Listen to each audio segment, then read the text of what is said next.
There has been an uproar in the country after the Supreme Court ruling on the registration of LGBTQ Association in the country. Several leaders, both the political and the religious divide, have come out to condemn the act. Thank you for making time for us. My name is Mahmoud Ahmed, and this is the Star Media. In studio, I'm joined by a legal mind who will help us understand the issue around this topic. My guest is none other than Moses Mumo, a lawyer. Karibu sana, Bwana Wakili. Okay, thank you, Moses, for making time for us today. To start off, Moses, what's your reaction and understanding of this judgment? Well, it is proper to start with the procedural history of the case. That the National Lesbian and Gay Human Rights Commission had wanted to be registered as an NGO through the NGO Coordination Board, and they were denied because the same violated Section 162 and 165 of the Penal Code. They went to Court of Appeal. Court of Appeal agreed with the decision of the High Court, and now at the Supreme Court, which rendered its decision the other day. Now, in the decision, there are two things that really stand out. That first, the Supreme Court starts by mentioning that indeed Section 162 and 165, as has been ruled in previous other cases, is indeed constitutional. But although it being constitutional, the people who subscribe to that, which is barred by Section 162 and 165, can associate what they call freedom of association under Article, if I'm not wrong, 2728 of the Constitution. However, even in the, they say now in the freedom of association, they can now register an NGO because the registration of the NGO supports their constitutional right of freedom of association. Now, my feeling is that one, if the Constitution, Article 45, has mandated that marriage can only be between a man and a woman, which means opposite gender, Section 162 and 165 penalize any act, and it has used any person. Section 162 and 165 says any male person who engages in acts that are against the natural order, which means indecency, all of that, homosexuality, the LGBTQ thing, is liable to be punished for 14 years in imprisonment. Therefore, ruling against and saying now that these people, even though they can be charged in court and they can be taken to prison, they can freely associate. That is quite ironical. If the law says they cannot, it's the law positively discriminates. The same way if I say that two-third gender rule, they cannot come from one gender. I've positively discriminated against one gender, but it is still discrimination. If there is indeed discrimination, which has said that these people cannot associate in Kenya, and if they so associate, the word 165 say whether publicly or privately, they shall be taken to prison. Therefore, my thoughts are the judgment then should support, if so, that thieves should come out and say, now we have our own right to freely associate. Now let's form a NGO board for thieves.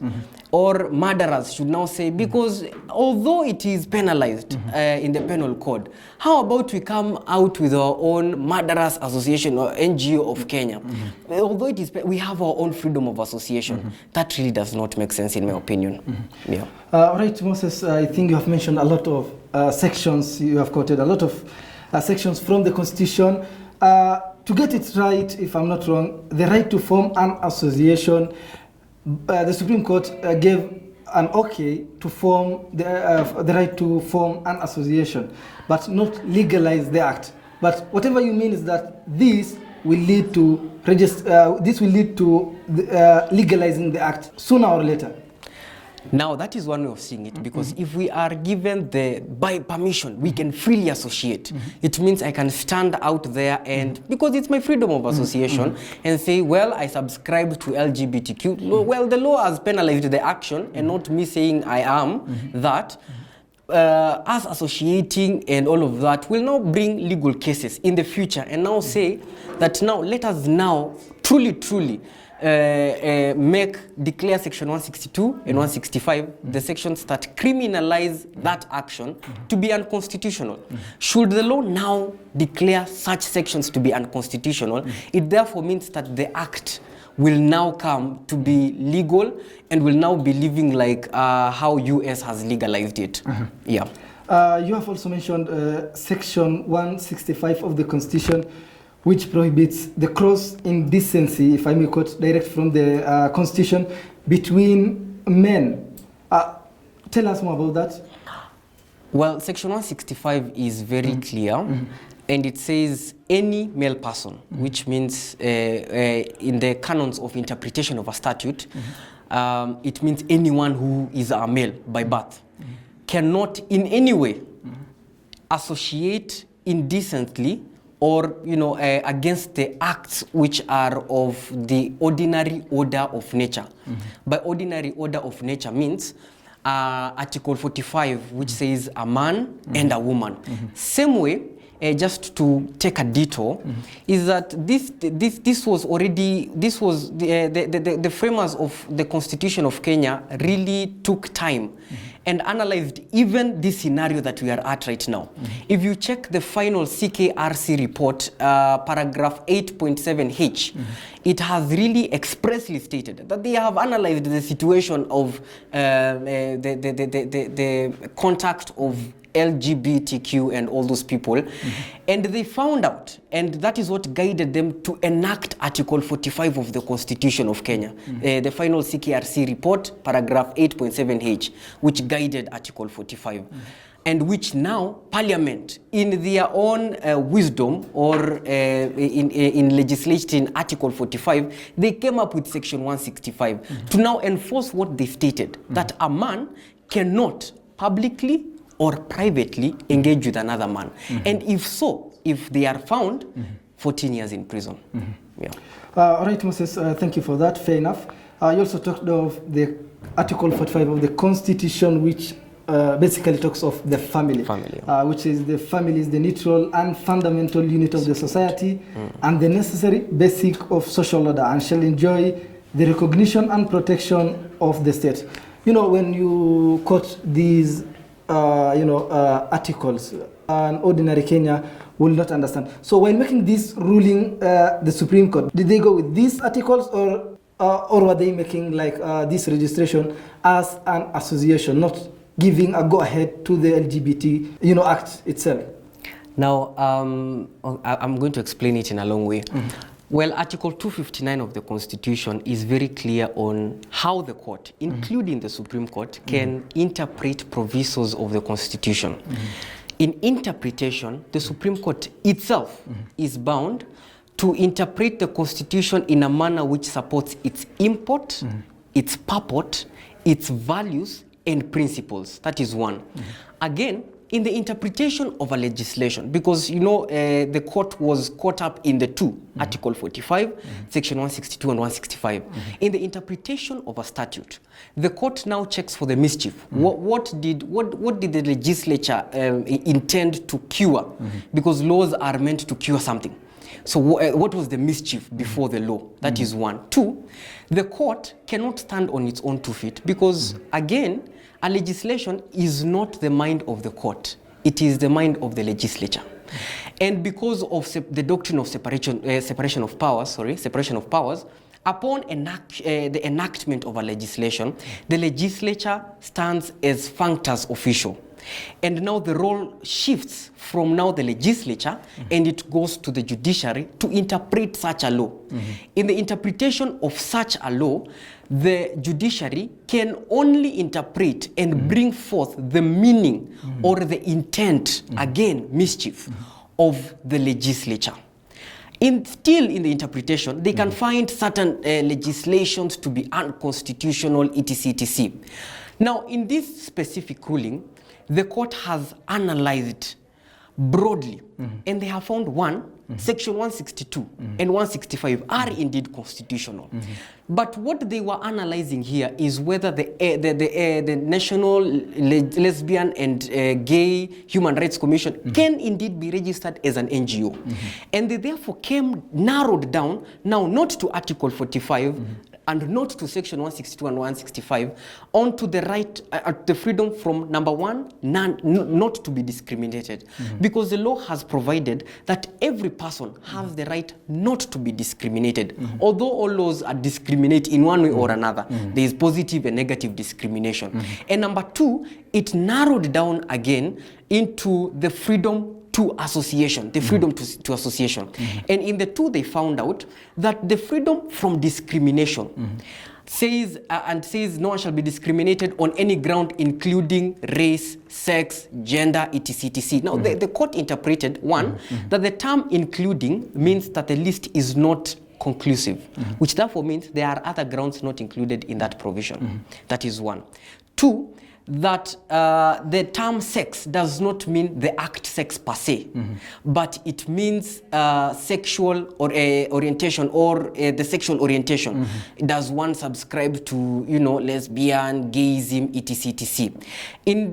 While interpreting the two, they found out and they said, whilst we find that the act is unconstitutional and it has been penalized, the freedom to association has been violated. They have the right to associate and they have been discriminated. That was the conclusion. All right, Moses, that's fair enough. Talking of freedom of association, Article 24 of the Kenyan Constitution, limitations of the rights and fundamental freedoms. Maybe if you tell us more about that. Well, in conjunction with the other. Yes. Let's start with 25, which has provided for the what we call non-derogable rights, the rights that cannot be limited by any situation. All rights that are not provided for under Article 25 can be limited within the province of Article 24 of the Constitution. Now, the right to the rights of this person to engage, associate, etc. can be limited within the province of Article 24. However, if you analyze the decision of what amounts to discrimination, there was a three-tier test that was established. One, whether the act consists, I will not quote for in verbatim because I don't think I can recant the same, but number one, whether the act consists of discrimination, whether the discrimination, I think that test was whether the discrimination is unfair. And when the discrimination is unfair, which therefore means that the same is a negative discrimination, such cannot be limited within the province of Article 24, which therefore means that the state and the judiciary are obligated to now enforce the rights of these persons. Our Chapter 4 of the Constitution is the most progressive and the most recognized Bill of Rights, which is very exhaustive and very progressive. Yeah. Thank you, Moses. That's fair enough. Let's shift our attention to something else. The Attorney General also commented on this. What is the role of the Attorney General in this matter after such decision has been made? Well, one, the Attorney General's role is to advise the government, the chief legal advice of the government. Should any law which seeks to, because we have Article 1 has set for the sovereignty of the people to be vested on us. However, us as a people, we delegate and derogate our sovereignty to the democratically elected leaders. Democratically elected leaders includes the executive. And the executive, the president, appoints the Attorney General, which therefore means if the people the first opinion, my first view is if the people are aggravated with the decision or the decision in public interest, the decision does not align to the fundamental values and principles of governance as in Article 10 of the Constitution, then the Attorney General has the mandate to review the decision again to the Supreme Court because there's no other court beyond the Supreme Court. Secondly, is that the Attorney General as an individual has the right to enforce the right. under the Constitution. Article 45 is very clear that Article 45 in itself has already discriminated these people. It has provided that the only relationship that can be recognized within the land of Kenya is between a male and a female. Therefore, any other relation is already discriminated by Article 45, which therefore means, and all laws have to marry. The penal code has to marry with the Constitution. While reading the Constitution in entirety, Article 259, which mandates, which has provided for the canons of interpretation. Article 259 has provided, while reading it, you have to read it as a whole. So while reading Article 45, Article 27, Article 24, all these provisions, they have to come back to one conclusion. And the conclusion cannot be that while Article 45 limits them, Article 27 has given them freedom. It cannot be like that. Yes. So the Attorney General in this state, in this current case, has a role to play as the chief legal advisor of the government. He can review the decision. Okay. Apart from the Attorney General, Moses Mumo, what other options do you have after such decision has been made? Well, the Supreme Court is the Supreme Court in, I'm using the same words, the Supreme Court is the highest court in the land, which therefore means every interpretation they deem fit is the interpretation all lower courts will be bound to. If such a decision as this now comes to the High Court, the High Court cannot entertain it. All they can do is to follow the doctrine of stare decisis, to follow the decision that has been established by the Supreme Court, which therefore means that as of now, not unless a review is made, all NGOs that support LGBTQ are free by the Supreme Court decision to register. That's fair enough. Moses, talking of the executive, that leads to my other question. Previously, President William Ruto said there was no room for such in Kenya. And during an interview with CNN, also former President Uhuru Kenyatta said the same on this. Do you think a Ruto administration will crack down on the LGBTQ associations and its members? Well, doctrine of separation of powers again. As I said, power, there's a common quote, power corrupts and absolute power corrupts absolutely, which therefore means the framers of the Constitution were wise enough not to vest all power in an executive, that the executive is to enforce the laws, and these laws are made by the legislature, and interpreted by the judiciary, which therefore means at this certain stage, as of now, the only way they come in is if Section 162 and 165 is violated. If not, well, the Supreme Court has given them the leeway. They can associate, they can do everything they want, as long as it does not contravene Section 162 and 165. Therefore, the only way the Ruto administration can crack down on the members of the LGBTQ is if they violate the provisions of Section 162 and 165. That is the only way. All right, Moses, that's fair enough.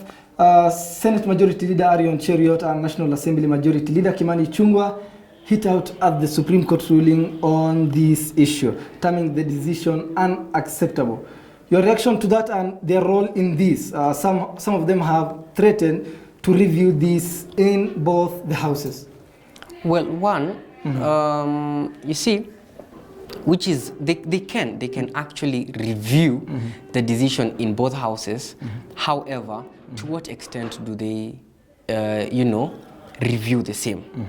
Let's start here. Again, as I said, the Mumo Matemu case provided for the separation of powers doctrine. And they explained, and the court stated that it was in the constitutional architecture that the people who are vested with authority, that authority is well distributed amongst the organs, that no organ is vested with just one power to do everything they so desire. The decision of the Supreme Court as it pertains to association and the non-discrimination of the persons who subscribe to LGBTQ, whilst it offended many religious, everybody is saying unacceptable, etc., they have not per se declared the act constitutional, which therefore means on what ground? Because you see, any law, include any law which is below the constitution, because Kituo cha Sheria vya IEBC said that the constitution is the supreme law and all other laws bow down to it. Any law, because what the Supreme Court has done is to interpret the Constitution. Therefore, should they bring a law that contravenes whatever the Supreme Court has stated, let's be realistic. That a person, for example, okay, let me not mention the name, but for example, there's this senator who, you know, goes for reviews every now and then. A law has been made, he runs to court. Another law, he runs to court. Now, that senator, after the law has been made, let's presume he goes to the High Court. What is the most probable decision from the High Court? Realistically speaking, is that the High Court will again infer to the decision of the Supreme Court and reinterpret the provision of Article 27, again, Article 45, and all these other provisions that were interpreted by the Supreme Court. And again, we'll arrive to the same decision, that review by the houses is still subject to the judiciary. Because the judiciary can declare a law to be unconstitutional if it contravenes any proviso of the Constitution. Yeah. All right, Moses, that's fair enough. We have a lot to talk about, but we have to end this conversation here today. Maybe your final thoughts before we end? Well, my final thought is kind of broad, but let me put it this way. That the framers of the Constitution were very broad and wise enough to show, and again, the order of nature, which has maybe not been defined by the penal code, but it's common knowledge to understand what amounts to order of nature. That the order of nature is that when God created, he created Adam and Eve. And us being, should I say, progressive country, and being a country that, although we do not have a state religion, a country where a majority of the citizenry are Christians, well, we have been founded, and our cultural customs have founded us to understand Article 45, which has been blended into our system, that a family shall be man and woman, and not man, woman, woman. As such, there is already an implied and express discrimination against these people. Any law or anything that grants them the opposite on the hidden motive of freedom to associate, discrimination, sex amounting to sexual, not sex per se, sexual orientation, cannot really be founded in such a society. All right, Moses, that's fair enough. On that note, we have to end our conversation today. Many thanks for joining us. My director has been Justus Muvengei. Our cameraman for today is Joshua Mwendwa. And on the other side is James Sumwiti. On behalf of the entire team that has made this production possible, thanks for joining us. And until then, remember, Mother is always right.